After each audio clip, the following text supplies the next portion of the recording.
plenty of celebrations there for Ben Maher and all of the team, as Ben claims, the Longines Global Champions Tour. Champion of champions, the title for the season of the year. So who else would we have in the studio here today but Ben Maher himself, victorious? I bet it's nice watching that. Had time for it to sink in now, and yeah, a dream come true yesterday. We obviously had a plan when we come here, and for it to finish like it did, last to go in the jump off, and know exactly what we have to do for the Grand Prix and the championship was a day I'll remember for a long time.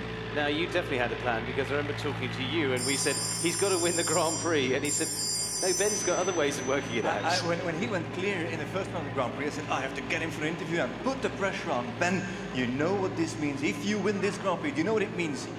There's so many other options, and how I can win this championship I couldn't put any pressure on you. You were cold.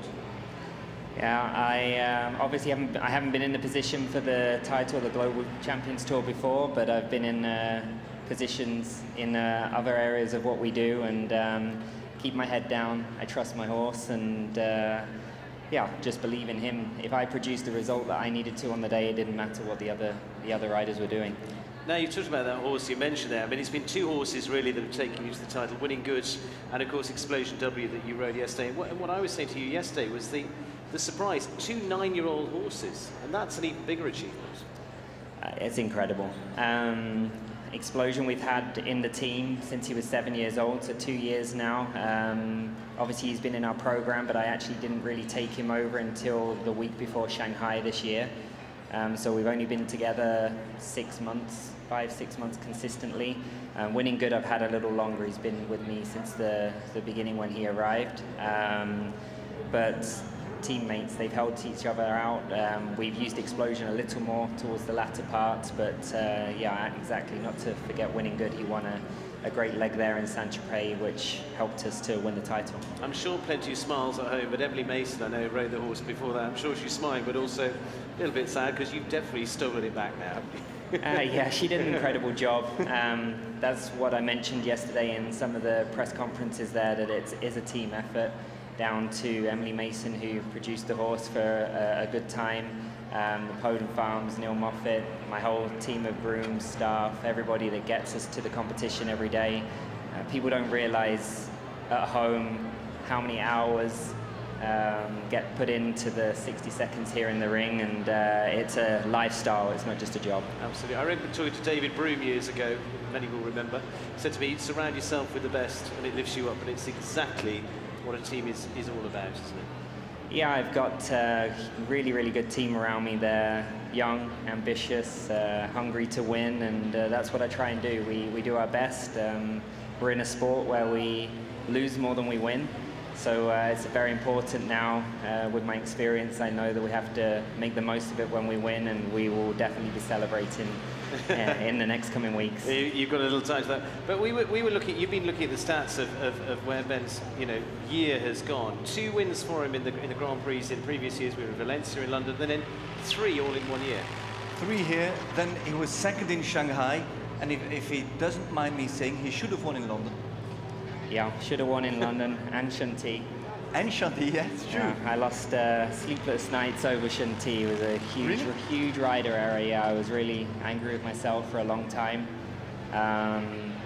Just disappointed. The horse jumped so good, and I really overreacted, let things get to my head to the last fence. I chased him, I pushed him out of rhythm, and I had 2 seconds to spare with the last jump falling, and with my experience, that shouldn't happen anymore. So, but thankfully, we made up for it yesterday. That's very honest. So we talked about pros blaming themselves all the time, and you guys do the same. But it is finding that perfection. Just having a look on the screen here. Just talking about finding perfection. We're going to look at your head-to-head from yesterday. We had a little look at this in the press conference yesterday, but up against Henrik van Eckermann, of course, for this. But talk to us about Explosion W, Ben, and where you see yourself in this head-to-head here. Yeah, he was a little stiff coming around the turn there, but as I turned, I had the perfect distance. There was an option for 7 strides here. I stuck to the 8 strides, just purely because he has a little bit of a right drift sometimes, and I knew that I needed to keep him on his feet, not shooting up the right side here into the double. And he's just naturally such a fast horse. As you can see here, I was quite sort of aggressive coming across the ground, but I just made sure of the last jump, and he's incredibly fast, that horse, for how he jumps and he covers the ground. It really is exceptional. And you never want to look too far into the crystal ball, but a horse like that is only 9. You've got hopefully years yet. Hopefully, it's just the start of his career, which seems surreal to talk of it like that, but I really think he is a star in our sport already, and there's many good things to come, and we just have to protect him now. He has quite a light program between now and the beginning of next year, and yeah, we need to look after him, and he'll have some well-earned rest time now in the field, and enjoy some grass before the rain sets in. Absolutely. Can you compare these two horses for me, Winning Good and an Explosion? Both of them have been extremely valuable in your campaign, both in the London Night, but especially for your season win, your championship win. How are they? How are they different and how are they similar? Of course, they're extremely good horses, but what are they like? Explosion is, he's a lot bigger than people think. He's very tall, very sensitive. Sensitive to, as you can see when I finished my course yesterday, if I make sudden movements, he shoots away from you, but a real character, really enjoys his job. Winning Good, he's just not quite as experienced in the head. Explosion's very advanced. He's got an old head on young shoulders, so to speak. Winning Good's a typical 9-year-old. Well, he's even ahead for his age, but he'll come the first day, be a little spooky, take a while to settle into things, and equally as good horse, but I think there's some improvement for Winning Good still, and I think that he's going to be a great horse for next year. So you were saying that there's still a lot of margin on Winning Good? I think there's a lot of margin on Winning Good. I think that... Should we give him the title for 2019 as well? There's a few others out there as well, I'm afraid. The one thing I've learned is we, as riders or as sportsmen, we always have to try to improve. Obviously we have to be very happy. I'm very happy with the way the season is, but I need to always look to be better, try to improve the horses, because for sure everybody else is trying to do the same thing, and we don't want to get left behind. Ben, we saw a little of the rundown of the final shake-up of the season. You've obviously got it done and dusted here as the winner. Alberto's obviously in second at the moment. Now, still second, third, fourth, all of those to be decided yet. But when you've got riders like Alberto, you had Harry Smolders coming at you here in Rome as well. Unfortunately, he didn't go into the jump-off. Probably a little bit of a relief to you from that side of things. But you know, you're talking about, oh, it's easy to get a title. It's not easy to get a title. You've got Scott Brush down there, twice winner. You know, it's not easy to do this. No, something Jan Top said yesterday, the key to the consistency that's needed for 16 legs of the tour, the team staying energized, not getting tired towards the end, not overusing the horses, making sure the health of the horses comes first, all the travel and everything. It really is a big effort. It's not just about being good on one weekend, and definitely we have some sort of tired legs on our team now, just the staff and even myself.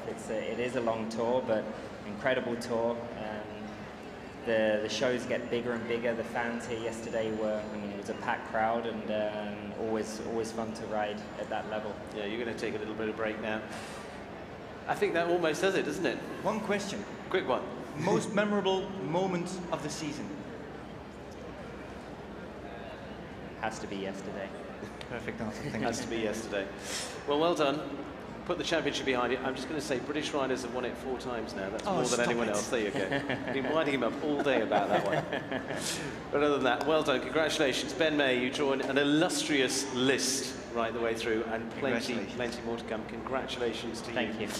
Well, all of that out of the way, as Ben said, he's still got plenty to do yet. Doha still the Global Champions lead to be decided. He's on the London Knights that lead the way at this stage. They've just got to finish that job off yet, and we've got the day to finish off yet. So we've got a bit more work to come on to our agenda as well. A big jump-off class on its way in a couple of minutes. Don't go too far.